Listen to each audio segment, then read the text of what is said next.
We didn't have any friends. We didn't have any family. We only had each other. And we believe that deep and meaningful relationships are kind of the key to a happy life.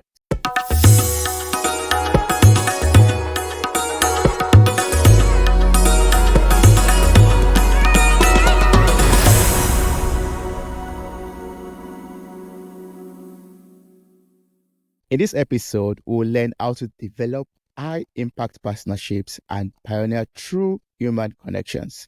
Helping us with this are the founders of Something More Human. Welcome to the show, Sam and Elliot. How are you doing? Good. How's Thank it going? you for having us. Yeah, thanks for having us, Toby. Thank you so much for joining me on this episode for Soulful Conversation about human connections, developing true human connections. I've been looking forward to speaking with you because, like you said before we started recording, the episode that came out some weeks before, or I think last week, was about, phone relationship and how it affects our human relationships. And I've been curious and eager to learn more about how to deepen my relationship with other people. And that's why I'm looking forward to speaking with you. But before we go into all the questions that I've loaded in my head right now, I'd just like to first start out with you, like we always do. I'd like to learn about your stories and what inspired you to start Something More Human. Would you like to share this with us? Question, yeah. Do you want to take it?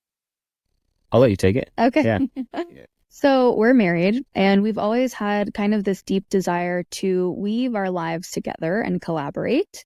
And it took a few years to figure out what that might be. And the inspiration for starting Something More Human was we moved. We moved to a city where we knew no one. We didn't have any friends. We didn't have any family. We only had each other. And we believe that deep and meaningful relationships are kind of the key to a happy life. So we made it our goal to find community, to find friends, and to really be a part of the community here in Denver, which is where we moved. And we quickly found out that a lot of us feel like post-pandemic, our social skills have atrophied, and it's a little bit more difficult to get out there and meet people and become friends and be vulnerable. But we want to. It's just that barrier to entry is really high. So we decided to create something more human, really asking and answering questions all about human connection. How do we meet friends as adults? How do we cultivate deep and meaningful relationships, even when we're not in the same city? How do we do that when we are in the same city? What does that look like when we are seeking romantic relationships, friendships, business partnerships? So that's really kind of how we got here. Yeah, that's so deep. And those are all the questions I have prepared already for you. Because, I mean, like you said, thanks so much for sharing that, by the way. And I can totally relate with that because I also just moved. I changed cities like 5 months ago, and it's like starting all over again. I mean, you have the friends in the other city about 500 or 600 kilometers away, but it's not like, having them close by like before. And that's why I would like to know, like from your story, how were you able to make friends as adults? This is a really good question, actually, that we've been talking about the last 24 hours, because the prevailing advice that you get, like if you search it on the internet, is like, what does Toby like to do? If Toby likes to golf, well then in this new city, go to the golf course and that's how you make friends. It's usually like, the advice is whatever your hobbies are, go do those hobbies in hopes that you'll find people there and make friends. And while that is sometimes possible, I think that the barrier to entry is still there, right? It's not as easy just to show up to the golf course and strike conversation with somebody new. You know what I mean? So it's kind of why we started this event series that we're talking about, because we feel like people. I don't know. Can you take over that part? The way what people need for these events, for these curated spaces. Yeah, sort of like intentionally designed spaces. Right. So when there's an intention for a gathering, it really sets it above and beyond, as opposed to like, oh, we're in line at the grocery store at the same time. Certainly that's possible, and that serendipity exists out in the world. Right. But when we find and create intentional spaces for connection, that's really when we can start developing meaningful relationships. Right. We were talking to a members only club, and we feel like that's something that I would even recommend for you, Toby, finding club who, they're all about curating these events that are happening every single day. So instead of trying to go out to your local bar or coffee shop or something and find someone, going to this members only club that sure you are paying for, but what you're paying for is access to an intentional community where they are curating those events for you so that you're not having to go and hope to meet somebody randomly. That is sort of the idea, and the goal is to, to get there and to meet these people a little more organically and start communities that way. And so that's kind of where we're at now is, we're not really hoping to find people at a cafe or at a park. We're going to these events to meet people intentionally. And that's sort of the difference for us. Other examples of that are, I think, like book clubs where there's intentional questions and conversation, hosting your own dinner party even. Other things that come to mind are networking events. I know sometimes that can feel awkward or superficial, but we've made some really meaningful connections here that have just blossomed into friendships, although we met kind of with this business-minded approach. Yeah. Oh yeah, that's so deep. I like that answer because sometimes you might want to approach someone in the grocery store, for example, and be like, I don't want to come off as a weirdo, and I don't even know who this person is. This Right. person is, like-minded, like I would love to speak with. But one question that came to my mind when you talked about all of these networking events and all of that is, for a shy person like myself, how do I break the ice? I have a couple of suggestions. One is have a dinner party question in your back pocket at all times. So a question that you've already thought of, that you already know might spark an interesting conversation, that already is in alignment with your authentic personality. So for me, I've started asking people a two-part question. One is, of the 7 deadly sins, which are you and why? And then to end on a happy note, of the 7 virtues, which are you and why? And it just is a really fun way to get to know somebody on a deeper level without the pressure of like, tell me about yourself. Who are you? So having kind of a pre-prepared question, I think, is an excellent tool. And also, honestly, practice. Even if it is that person in the grocery line, doing the practice of introducing yourself. And if someone doesn't want to talk, that's totally cool and totally fine and has nothing to do with you as a person. Right. Yeah, I love the fact that you talked about that because sometimes you want to take it on yourself and say, oh, am I looking bad, or is it my fault? Is it because of the way I look or the way I approached, but sometimes it's not about you. It's just about, the situation at the moment. It's the grocery store. No one wants to be spoken to. Maybe. Totally. Right. Yeah. Well, on my journey of, personal development and all of that, I always have this approach of working on myself first before going out to approach people. Like when I moved to this new city, I was like, maybe this is my time to reflect back on the relationships I had in the past, friendships I had in the past, and see what went well, what not go well. Things that not go well, maybe work on them first before putting myself out there again. So I would like to know, like, when I was reflecting on that, I would like to know how I could, deepen the relationship I have with myself, like how to become much more connected with myself. Because I think in the past relationships and friendships, I've maybe lost myself a little bit, because of trying to please people and trying to fit in and try to, do things. How do I find myself again and connect back with myself? These are all pretty poignant questions and things that we're talking about really recently with each other and on the show. But maybe you can tell them a little bit about Dan Harris. I feel like that's a pretty good. I think first, like, that's a really profound realization for you to have. And not a lot of people think that deep relationships start with your relationship with yourself, but that's really true. So in order to have other people know you, you have to know yourself. We recently had Dan Harris on the show. The episode's not quite out yet, but he is the #1 New York Times bestselling author of 10% Happier. People ask him a lot about meditation. That's really what he talks about and what his book is about. He has a podcast called 10% Happier. But we wanted to ask him more about how that has changed the way that he relates to other people.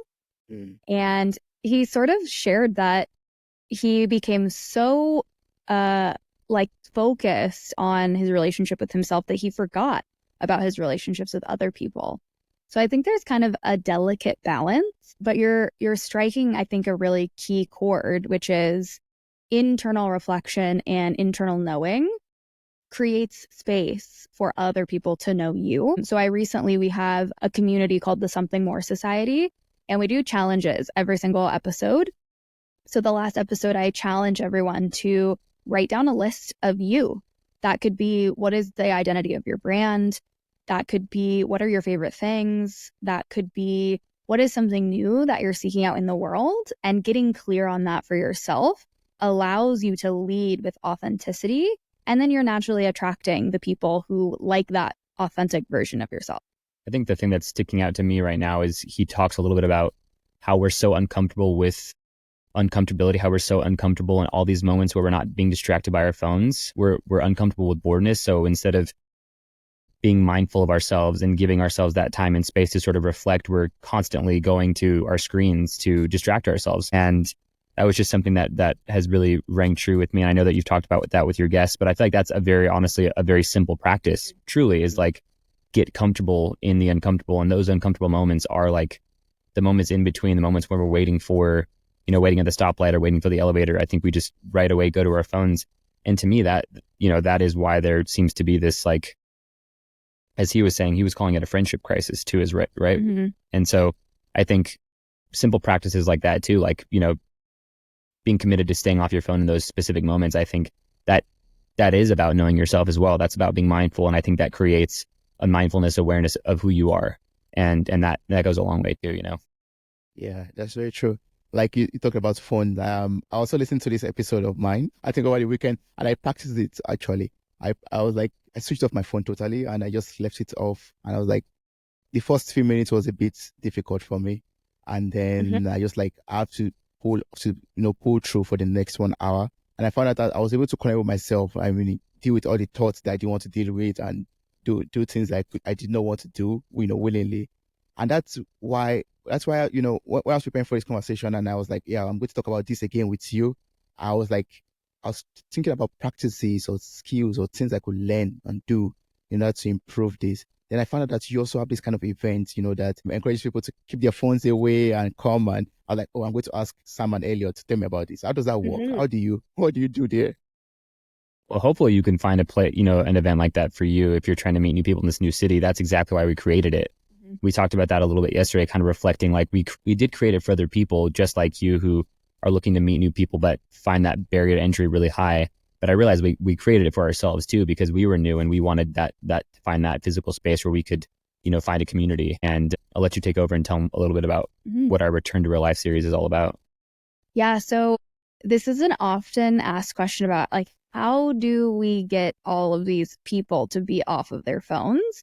And we actually just do it with positive social pressure. So we just put at the very front of the messaging, the way that we market the event, the way that we talk about it, the way that we communicate what to expect, that it is phone free. And we don't take people's phones when they arrive, but we just say, we recognize there are some people that do need their phones. Doctors, maybe you have kids at home that you want to be available if the babysitter calls.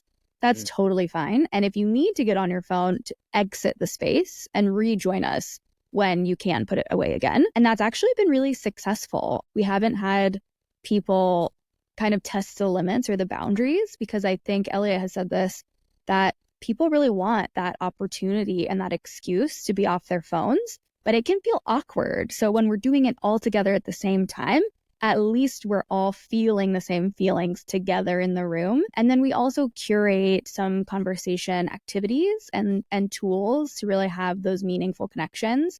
And I think having both of those at the same time really allow people to just be present in the moment. It's a 3-hour event. Our goal is to really go to as many cities as possible. And so far it's been really, really successful. And we've seen some really exciting connections. I don't want to talk too much about like what actually happens, because it's a little bit different in every city and it's a little vague by design. I was about to ask you that. Do you play games? I wanted to know the details because I'm quite curious. Like, how do you keep people off their phone? Like, it must be something that, for me, it must be something that I'll be so much engaged in that I don't know 3 hours has passed and I would never touch my phone at all. That would be like something amazing to do and experience. Right. Yeah, it is nice. It's powerful to have, dozens of people in a room with, no phones for 3 hours. You're saying, it does go by really fast. But I also think what it is, it's very empowering, because I think, like Sam is saying, we've said many times, like, people are looking for that excuse to get off their phone. And so we're sort of providing that excuse.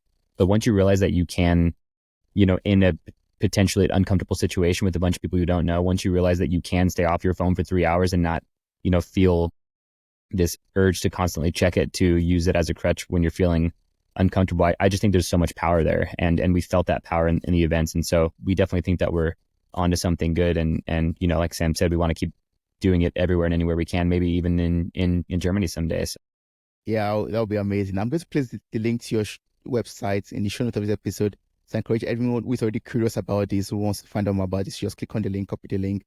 I'm also going to be looking, I'll be on the lookout. Maybe when you come to Germany, I'll be able to take part in that also. That'll be amazing. Yeah. So, now let's assume now that we've talked about this already. I'm able to connect with myself. I'm able to have that, connect with my roots, my true self, and I'm able to connect with people, approach people and talk to them. Or, sometimes at a point, the small talk level will become too boring and we'll have to go deeper. We have to leave this superficial level and go deeper. How do we do that? How do you know when it's time to take it a step further or go deeper into your conversation or relationship with people? Mm-hmm. I think tough question. the key is honestly leading by example, because somebody has to do it first. Yeah. One of you has to do it first. So if you can practice building the muscle of vulnerability, that's also kind of where these questions in your back pocket come in. It creates a culture in your relationship that you're a safe space, that you can talk about your failures. You can talk about something bad that happened. You can talk about your successes and celebrate each other and create conversations and a rhythm for how you connect. And it's scary, and it's okay that it's scary. And we're humans that fail and stumble all the time. And so it doesn't have to be perfect, and we don't have to hold ourselves to this crazy standard. But if we just lead authentically, it might turn some people off, but that's great because those people maybe aren't meant to be really close to you. So the people that are will resonate with it and will open back up in return. Yeah, I think that is what we've done. I think that's kind of how the podcast started. And we've been very candid. We've been married for 6 years. We've been together for 8 years. We got married in a year. We got engaged in 5 months. So like everything happened very fast. And we were very open with our friends, and even on the podcast, like first year of marriage wasn't great. But I think the reason that we started the podcast was because we realized like that we do lead by example, and that we are willing to have these really deep conversations all the time with anybody because we're just those people. And I think that was sort of the impetus for starting Something More Human, was we realized that people came to us and looked to us for, understanding or for perspective or just for that candidness that we showed. And I think that's like, I was having trouble coming up with an answer to your question, but I think that's a great answer. It's like we lead by example, and then naturally we'll just attract those people in our lives. And like Sam said, sometimes, you're going to meet people that don't want to go that deep with you, and you'll find out pretty quickly, and it might be awkward, but I think you quickly realize like, this person's just not meant to be in my life in that particular capacity, and that's okay. But I think you'll find those people pretty easily if you're willing to do it first yourself. And it has to start with somebody, so it might as well start with you. Yeah, it might just start with you. That's true. That's Something More Human. I mean, I'm so glad that you've been together for the past 8 years. You've been married for 8 years now. I mean, I would like to give you your flowers and just learn also from your example. How have you been able to do that? How have you been? How has your journey been like, being together for 8 years, working on your relationship and all of that? That's a good question. We're so different, like really different in most ways. And I think early on, that was really hard because we were butting heads all the time. We're both very spicy, very outspoken. But we've always had this desire to collaborate, right? And so when we created Something More Human, it gave us a new opportunity to learn that our differences are actually incredibly complementary. And so if we can lead into those complements, we can really learn how to celebrate the ways that we are individually strong, get out of each other's way, and collaborate more efficiently. Yeah. What do you think? Yeah, I think those are great answers, explanations. There's also like very practical things. Like we went to therapy for a long time. And, I think that in a lot of ways probably saved our marriage, because sometimes you need that mediator. Sometimes you need that person in the middle to call you out in front of the other person and tell you that you're wrong. And that's really hard. That's really hard to do. That's really hard to accept, but it's necessary. So I think all those things that Sam said are true and are great and are rich and are powerful. But I think also very practical things that people seem to be very against, which is therapy. And I think that people just don't want to be told that they're wrong, and it's understandable. I totally get it. I think that's who we are. It's our human nature. But yeah, I would say a big one is therapy. Yeah, honestly, I think truly. you're also touching on another tangible point, which is it took us some time to learn that fighting to be right, we're all going to lose. So when we fight, we need to fight for resolution and being really upfront about intention. Hey, we're having this hard conversation because I love you and I really value our relationship. Let's be better. Not you're wrong and I'm right and here's why.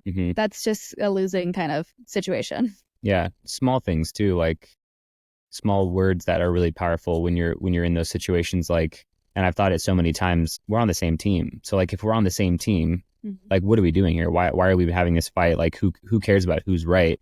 You know, it's about coming to a resolution and moving on. And I think small things like that, for me, the perspective has really helped shift my thinking and my negative energy maybe at the time is like, you know, at the end of the day, this is my wife, this is my partner, and this is my confidant, you know? Yeah. So we're on the same team. Let's figure it out and move on. Yeah, I really love that. You know, but whenever you're fighting to win, to prove yourself, that you end up losing, both parties end up losing, and that's Yep. bad. And talking about losing, for people out there, for listeners out there who, for example, have dealt with a lot of disappointment or failures when it comes to relationships or friendships, what would you advise them to do at this moment, like to bounce back or to work on? I don't know. What's your advice? I think something that's come up for us a lot recently in conversations on our show is framing friendships through the lens of what would you do in a romantic relationship. So, for example, I have pretty high standards for my romantic partner. Therefore, if a friend is not reciprocating my excitement to see them or reaching out to me to show me that they care or inviting me out, I wouldn't tolerate that from a romantic partner. So how do I either communicate my needs or move on and find someone that's as excited as I am about this relationship in all things, in romance and intimacy, in friendship, in business partnerships? There's a lot of fish in the sea, as they say, and that's definitely the case for friendship. So it's okay that things hurt sometimes. You know, we are people, we do fail each other, and we're not all meant to be in each other's lives forever. Right.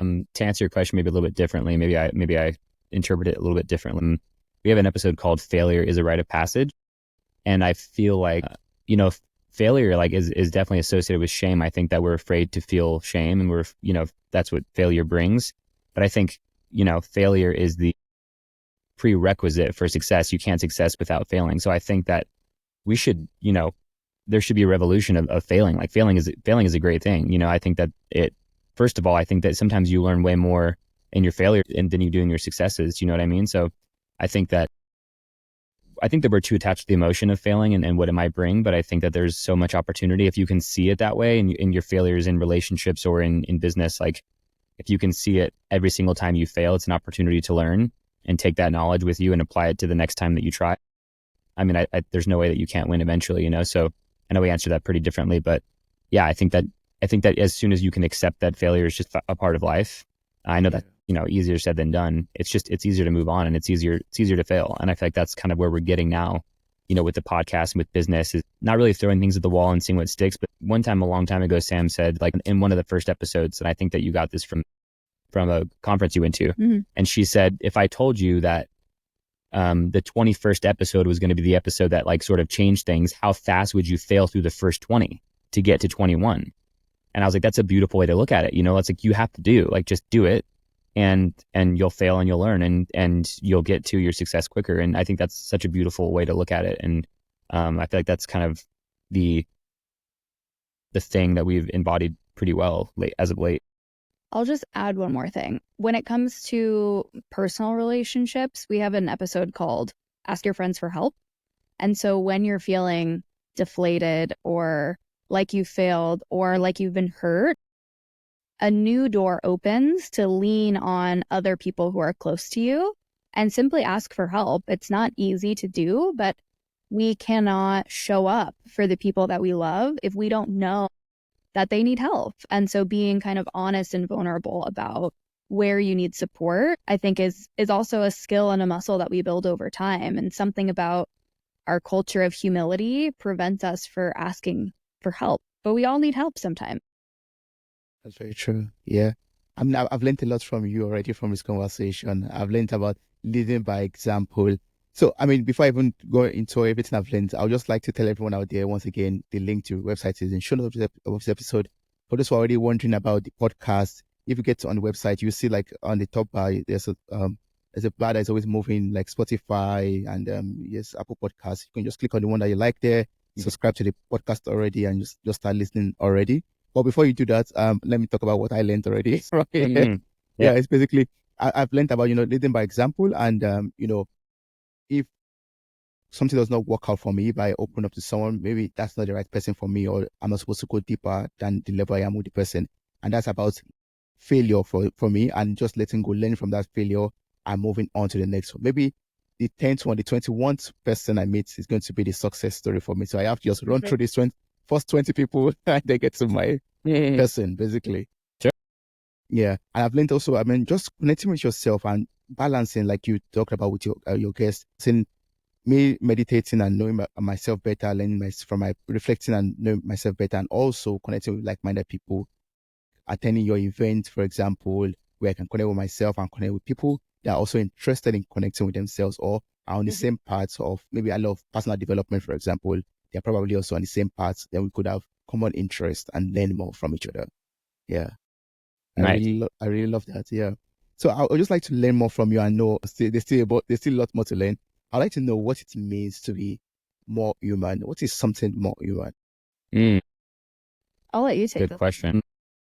We were workshopping names at a coffee shop called Metropolis in Denver, like right when we moved or a little bit after we moved. And we had so many different names and there were so many different variations. And I think that as the pendulum swings and we get really far towards like, AI and just, I think in my opinion, I think the pendulum has swung really, really far in that direction. And I feel like that's sort of why we created the Return to Real Life event. But I think something more human is really a return to human connection. I think that's what it is to me. I think that something like what is more human, I think, more human is in-person connections. More human is off your phone and eye to eye in real life. More human is mindfulness. More human is love. And I feel like we've gotten kind of far away from that. And I think people feel that. And I think even though that we seem to be more connected, than ever with these, we're also more isolated than ever, more depressed than ever.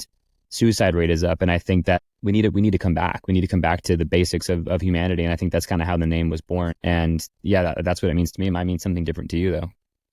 No, you hit the nail on the head. Mic drop. No. Yeah. I mean, for us as human beings, we are social beings. So I believe I also agree with you totally. Like social beings, we need to connect with each other, connect with ourselves also. And that's human. I mean, something more human is about having that deeper connection with each other, having that, intentional relationship with each other, not just superficial and say, hey, hello, what's the weather like today? But, going deeper, getting to know each other better, learning from each other. Yeah, that's very deep. Yeah. So for people out there who always like to work with you, maybe connect with you, get to know you better also, what's the best way to connect with you and maybe ask more questions that we could not cover? Yeah, you can interact with us on Instagram. You can slide into our DMs. We'll always respond. You can listen to the show on any of your favorite platforms, and you can watch it on YouTube. We also have a private community called the Something More Society. So that is a paid community where we collaborate with one another. You can talk with Elliot and I, but you can also talk with other people inside the community.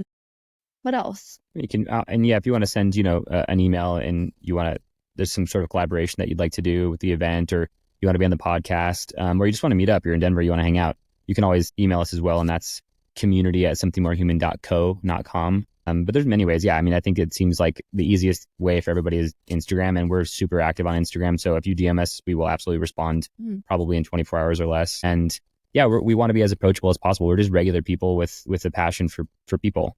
And there's so many ways to connect. But yeah, listen to our podcast. We'd love that. Follow it. Follow us on Instagram.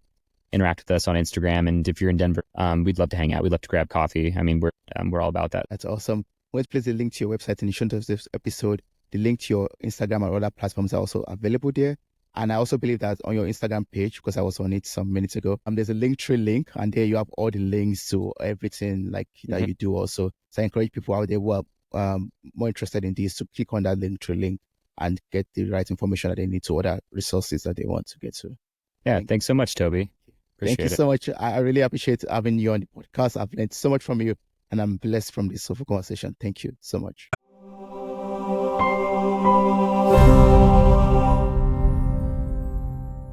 Hey there, podcast enthusiasts. Are you ready to add a little sparkle to your day? If you're loving the insightful conversations and captivating stories on Mirror Talk podcast, here's a friendly nudge to hit that subscribe button. By subscribing, you'll never miss out on the empowering messages and thought-provoking discussions we bring to your ears. But wait, there's more. We're all about spreading positivity and inspiration, and you can be a part of it too.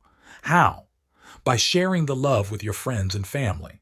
Share this episode with your loved ones, and let's create a ripple effect of empowerment and growth together. And hey, if you've been enjoying what you hear, why not take a moment to leave us a glowing 5-star review? Your feedback fuels our passion to keep delivering content that resonates with you. So hit that subscribe button, share the love, and leave us a review. Let's keep the conversation going and spread the Mirror Talk magic far and wide. Thanks for tuning in, and remember, your support means the world to us.